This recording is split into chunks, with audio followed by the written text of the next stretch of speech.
মসজিদের মুসাল্লিগণ, আজকের খুতবার আলোচ্য বিষয় যে সব বিষয় মানুষকে অপবিত্র করে দেয়, তার মধ্যে একটা বিষয় হলো যৌনাঙ্গের সাথে যৌনাঙ্গের মিলন।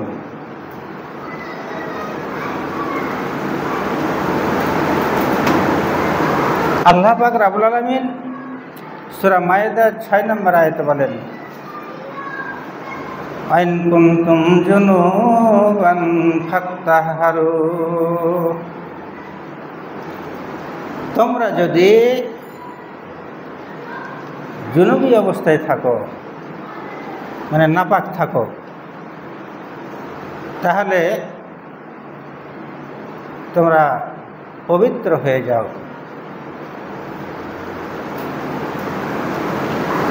তো যে সমস্ত জিনিস শরীরকে অপবিত্র করে, নাপাক করে দেয়, তার মধ্যে আজকে যে বিষয়টা আলোচনা করব সেটা হলো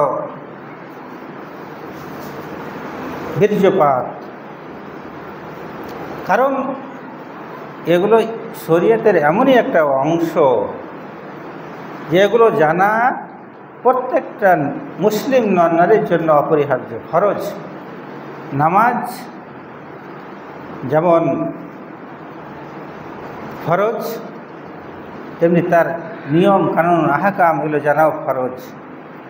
যেহেতু এটা নামাজের সঙ্গে সম্পৃক্ত, যদি শরীর অপবিত্র থাকে, পোশাক আশাক যদি অপবিত্র থাকে, তাহলে নামাজ হবে না। আর নামাজ যদি না হয় তাহলে তার সব আমলই বাতিল। তাই এটা এমন একটা বিষয় যা জানতে হবে প্রত্যেকটা নারীকে। এখানে লজ্জার কোনো ব্যাপার নয়। যদি লজ্জার বিষয় থাকতো তাহলে এগুলো হাদিসে বর্ণিত হতো না। দ্বীন ইসলাম পরিপূর্ণ, দ্বীন ইসলাম পরিপূর্ণ, এতে কোনো ঘাটতি নাই। ইসলাম এমন কোনো একটা জিনিসকে ছেড়ে দেয়নি যা শরীয়তের ব্যাপারে কাজে লাগবে। তাই যেমন ঈমান পবিত্র রাখতে হবে, কুফরি শিরক থেকে নিজেকে পবিত্র রাখতে হবে, সেরকম নাপাকি থেকেও নিজেকে পবিত্র রাখতে হবে। পবিত্র করার নিয়ম কানুন জানতে হবে। এগুলো লজ্জা মনে করে জানবো না, এরকম করলে হবে না। কারণ এটা শরীয়তের সঙ্গে সম্পৃক্ত, নামাজের সঙ্গে সম্পৃক্ত। তাই মহান আল্লাহ রাব্বুল আলামিন তার কালাম পাকের মধ্যে ঘোষণা করলেন যে আইন কুনতুম জুনুবান ফাত্তাহহারু, যদি তোমরা অপবিত্র থাকো তাহলে পবিত্র হয়ে যাও। তো অপবিত্র যেসব জিনিসে করে তার মধ্যে একটি হলো, অনেকগুলো কারণ আছে, সবটাই কারণ আলোচনা করা একদিনে সম্ভব নয়। তাই আজকে আপনাদের সামনে তুলে ধরব যে কারণে শরীর অপবিত্র হয়। তার মধ্যে হলো একটা বীর্য নির্গত হওয়া, মানি নির্গত হওয়া। তো এই বীর্য বা মানি যদি স্বপ্নদোষের কারণে হয়, অনেকের স্বপ্নদোষের কারণে হয়ে থাকে, কিংবা মৈথুন, বিভিন্ন রকমের মৈথুনের কারণে বীর্যপাত ঘটিয়ে থাকে। এক কথায় যে কোনো উপায়ে বীর্যপাত হোক না কেন, তাহলে তার শরীর নাপাক হবে। সহবাসের মাধ্যমে, স্ত্রী সহবাসের মাধ্যমে বীর্যপাত ঘটলে শরীর নাপাক হবে। এখন অনেকে হস্তমৈথুন করে, এটা জেনে রাখবেন এটা একটা মহাপাপ, এটা একটা জেনা, এটা করা যাবে না। হস্তমৈথুন বিভিন্ন রকমের পদ্ধতি অবলম্বন করে বীর্য নির্গত করা, এটা শরীয়তে নিষিদ্ধ, এটা পাপের কাজ, এটা জেনা করার সমানই পাপ। কাজেই এই থেকে বিরত থাকতে হবে।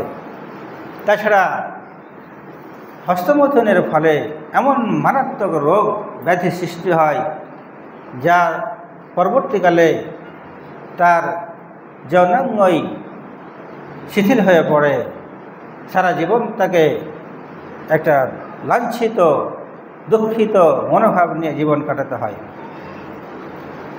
তাই এই জন্যই শরীয়ত বলেছেন উপযুক্ত সময়ে বিবাহ, তোমরা তোমাদের ছেলেমেয়েদের বিবাহ দিয়ে দাও, বিবাহের বয়স হয়েছে বিবাহ দিয়ে দাও। সে তার যৌনাঙ্গকে সঠিক জায়গায় ব্যবহার করবে, সে যৌনাঙ্গ ঠিক থাকবে। যখনই সে ব্যবহারের জায়গা পাবে না তখন সে বিভিন্ন অসৎ উপায় অবলম্বন করবে, যার ফলে তার জীবন নষ্ট হবে, গুনাহে লিপ্ত হবে, পাপে লিপ্ত হবে। তো শরিয়াত দিয়েছে তোমাকে পাপ থেকে বাঁচাবার জন্য বিভিন্ন উপায় পদ্ধতি, তোমরা সেই পদ্ধতি গ্রহণ করো না। নিজের খেয়াল খুশি মতো চলো, নিজের খেয়াল খুশিকে মাবুদ বানিয়ে নিয়েছ। আফারা আইতা মানিত্যা খাজা এলাহাহু হাওয়াহু। মহান রব্বুল আলামিন সূরা জাসিয়ার 23 নম্বর আয়াতে বলছেন যে তোমরা কি দেখো নি ওই ব্যক্তিকে যে তার খেয়াল খুশিকে, যে তার মনের ইচ্ছাকে মাবুদ বানিয়ে নিয়েছে, সে তারই উপাসনা করে, মনের উপাসনা করে। কারণ তার উপরে সালাত ফরজ, আল্লাহ পাক রব্বুল আলামিন সালাতের হুকুম দিয়েছেন, অথচ সে সালাত পড়ে না। সালাত পড়ে না মানে সে তার খেয়াল খুশির অনুসরণ করে। টাকনো নিচে কাপড় ঝুলিয়ে পড়ে, তার মানে সে খেয়াল খুশির অনুসরণ করে, সে খেয়াল খুশির পূজা করে, মনের প্রবৃত্তির পূজা করে। সুদ খায়, ঘুষ খায়, বিভিন্ন রকমের অসৎ কর্ম সে জড়িয়ে যায়, তার মানে তার মন যা চায় সে তাই করে। সে আল্লাহর হুকুমকে মেনে নিতে পারে না। আল্লাহর হুকুমকে মানলে সে আল্লাহর পূজা করত, কিন্তু সে আল্লাহর হুকুমকে বাদ দিয়ে সে মনের পূজা করে, তাই তার মন যা বলছে সে তাই করছে। এটাই হলো মনের পূজা, যে সে নামাজে আসতে পারে না। তো যাই হোক, মনের পূজা থেকে বেরিয়ে আসতে হবে, একমাত্র আল্লাহর পূজা করতে হবে, আল্লাহর দাসত্ব স্বীকার করে নিতে হবে, আল্লাহর নিকটে নিজেকে সমর্পণ করে দিতে হবে, আত্মসমর্পণ করতে হবে। এরই নাম হলো মুসলমান। মুসলমান মানে আত্মসমর্পণকারী। তার নিজের কোনো ইচ্ছা থাকবে না, তার নিজের কোনো খেয়াল খুশি থাকবে না, আল্লাহর হুকুমের কাছে সে নিজেকে সমর্পণ করে দেবে, এরই নাম মুসলমান। নিজের খেয়াল খুশি অনুসরণ করবে না। তো যাই হোক, আল্লাহ পাক রব্বুল আলামিন নিজেই বলছেন যে মানুষ কি করে, যে তার প্রবৃত্তিকে, তার খেয়াল খুশিকে সে মাবুদ বানিয়ে নেয়। এই জন্যই সে আল্লাহর হুকুম মেনে নিতে পারে না। আল্লাহর হুকুম মেনে নিতে হবে প্রতিটি ক্ষেত্রে, সব জায়গায়। ইসলাম কি বলেছে, শরিয়ত কি বলেছে সেটা জানতে হবে। তো যাই হোক, বীর্য নির্গত হলে শরীর অপবিত্র হয়, সে সহবাসের কারণে হোক কিংবা স্বপ্নদোষের মাধ্যমে হোক বা যে কোনো পদ্ধতিতে হোক না কেন, শরীর নাপাক হলে তাকে পবিত্র হতে হবে, গোসল করতে হবে। গোসল ওয়াজিব হয়ে যায় তখন। আলী রাদিয়াল্লাহু তাআলা আনহু থেকে বর্ণিত আছে, তিনি বলেন যে রাসূলুল্লাহ সাল্লাল্লাহু আলাইহি সাল্লাম বলেছেন যে ফিল মানি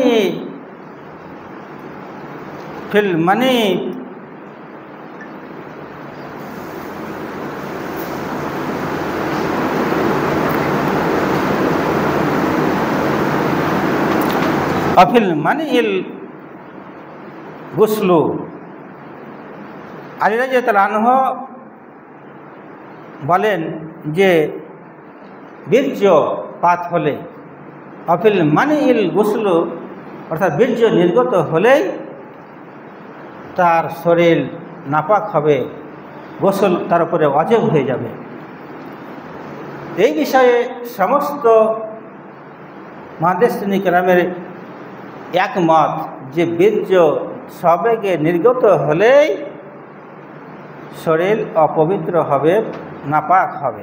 অনেকের ক্ষেত্রে দেখা যায় যে এমনিতেই তরল পদার্থ বেরিয়ে যায়, জনাঙ্গ উত্তেজিত হয়ে নিস্তেজ হলেই এক ধরনের তরল চটচটে পদার্থ বের হয়।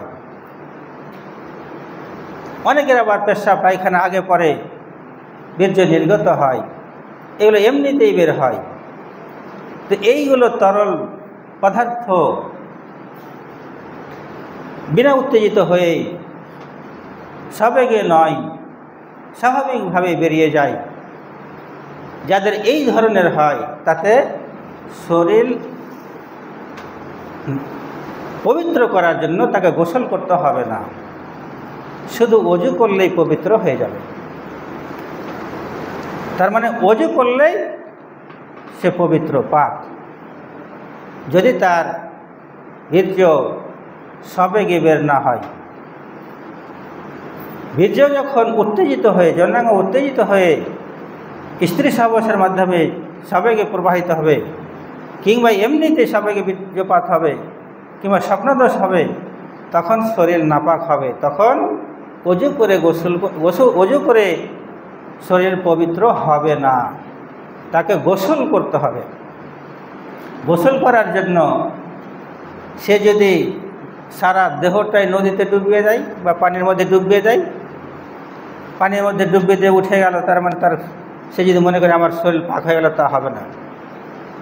সারা শরীর এমনি যতই আপনি পানি দিয়ে ভিজান, আপনার শরীর পবিত্র হবে না যতক্ষণ না শরীয়ত অনুযায়ী আপনি গোসল না করবেন, ততক্ষণ পর্যন্ত আপনার শরীর পাক হবে না। তো গোসল করার পদ্ধতি আপনাকে জানতে হবে, কীভাবে গোসল করবেন। গোসল করার পদ্ধতি হলো, আপনাকে গোসল করার আগেই আপনার যৌনাঙ্গ ভালোভাবে ধুয়ে নিতে হবে। ডান হাত দিয়ে পানি ঢালবেন, বাম হাত দিয়ে যৌনাঙ্গ পরিষ্কার করে নেবেন। যৌনাঙ্গ পরিষ্কার হয়ে গেল, সাবান দিয়ে, মাটি দিয়ে, যেই দিয়ে হোক, ভালোভাবে পরিষ্কার হয়ে গেল, গুপ্ত স্থান, লজ্জা স্থান পরিষ্কার হয়ে গেল। এবার আপনি সাবান দিয়ে বা মাটি দিয়ে আপনার হাত মেজে নেন। মেজে নেওয়ার পর নিয়াত করতে হবে গোসলের, ওযুর নিয়াত করে ওযু করতে হবে। নিয়াত ছাড়া আমল বাতিল, কোনো ফল পাওয়া যাবে না। কাজে নিয়াত হলো অন্তরের সংকল্প, মনে মনে নিয়াত করতে হবে, সংকল্প করতে হবে, নিয়াত করতে হবে না। তো গোসল করার আগে আপনাকে ওযু করতে হবে। তো যাই হোক, নামাজে যেভাবে ওযু করে সেইভাবে ওযু করবে, শুধু পা ধোয়াটা বাকি রাখবে। পা ধোয়া বাকি রেখে গোসলের ওযুর নিয়মেই ওযু করতে হবে। তারপর এবার হাতে পানি নিয়ে 3 আঞ্জলা পানি, 3 খাবল পানি মাথায় দিবে, আর চুলের গোড়াগুলো খিলাল করে নেবে। ভালোভাবে চুলের গোড়াগুলো খিলাল করে নিতে হবে, মাথার চুলের। যদি মেয়েদের ক্ষেত্রে হয়, যদি ওদের খোপা বাঁধা থাকে, যদি মাথার চুল বেনি গাঁথা থাকে, তাহলে তাদের খোপা খুলতে হবে না, বেনি খুলতে হবে না। তবু তারা ওই 3 খাবল পানি মাথাতে ঢালবে আর চুলের গোড়া গোড়া সেগুলোকে খেলাল করে চামড়াটাকে ভিজিয়ে নিতে হবে। মোট কথা চামড়া ভিজিয়ে নিতে হবে। চুলের আগাল শুকনো থাক তাতে যাই আসে না, কিন্তু চামড়া ভিজিয়ে নিতে হবে। তো 3 খাবল পানি দিয়ে মাথা চুলের গোড়াগুলোকে ভালো করে ভিজিয়ে নেওয়ার পর এবার সারা দেহে পানি ঢালতে হবে। প্রথমে ডান দিক, তারপরে বাম দিক, এবার সারা শরীরে 3 বার পানি প্রবাহিত করিয়ে দিতে হবে, কমপক্ষে 3 বার। তারপরে আপনার যত প্রয়োজন পানির আপনি নিতে পারেন, কিন্তু গোসলের ক্ষেত্রে কোনো কোনো জায়গায় যেন শুকনো না থাকে, সারা শরীর ভালোভাবে ধুয়ে নিতে হবে। তারপর গোসল পর্ব শেষ হয়ে গেলে যে জায়গায় আপনি গোসল করছেন সেই জায়গায় যদি নিচু থাকে, জল ধরে থাকে, তাহলে ওই জায়গা থেকে আপনি সরে যান। কিছু দূরে গিয়ে প্রথমে ডান পা ধুয়েলেন, তারপরে বাম পা, তারপর হাতগুলোকে ঝাড়তে থাকেন আর চলে যান। তোয়ালা বা গামছা রাসূলুল্লাহ সাল্লাল্লাহু আলাইহি ওয়াসাল্লাম ব্যবহার করতেন না, পানি এই হাত দিয়ে ঝেড়ে দিতেন আর চলে যেতেন, পরে অবশ্য ব্যবহার করবেন। এইভাবে গোসল, ফরজ গোসল না করলে ও যতই পানি ঢালুক না কেন, সারা দেহকে পানিতে ডুবিয়ে থাক, তারপরেও আর গোসল হবে না, তার শরীর পাক হবে না। যদি পাক না হয়, তার শরীর পবিত্র না হয়, তাহলে তার নামাজ হবে না। নামাজ না হলে তার সব ইবাদত বাতিল। তাহলে এটা গুরুত্বপূর্ণ বিষয়, জানতেই হবে। তাই ফরজ গোসল করার আগে আপনাকে ওযু করতে হবে। নামাজের ওযু যেভাবে করে সেইভাবে ওযু করবেন, শুধু পা ধোয়াটা শেষে করবেন। এইভাবে গোসল করার পর আপনি পাক পবিত্র হবেন। যদি ওযু ভেঙে না যায়, তাহলে আপনার ওই ওযুতেই আপনি নামাজ পড়তে পারবেন। আর ওযু ভেঙে গেলে আপনাকে ওযু করতে হবে। ওযু ভেঙে যাওয়ার বিভিন্ন কারণ আছে, যেগুলো একের পর এক আপনাদের সামনে আলোচনা করা হবে। একই জুমাতে অত কথা বলা সম্ভব নয়, সময় হয়ে গেছে বলে আজকের বক্তব্য এখানে শেষ করছি। বারাকাল্লাহু লানা লাকুম ফিল কোরআনিল আযীম ওয়া নাফা'নাকুম বিল আয়াতি যিকরিল হাকীম ইন্নাহু তাআলা জাওয়াদুন কারীমুন মালিকুম বারুর রাউফুর রাহিম।